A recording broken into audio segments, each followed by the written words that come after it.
Welcome to the in front of me ODYS Thanos 10, and I'll show you how to turn on or turn off silent mode on this device.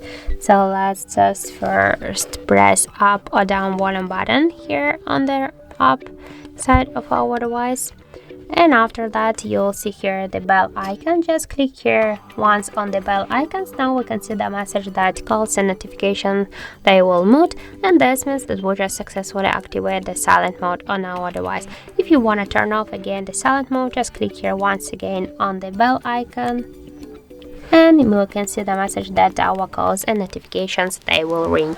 And that's it. So thank you for watching, and if you find this video helpful, don't forget to leave a like, comment and to subscribe our channel.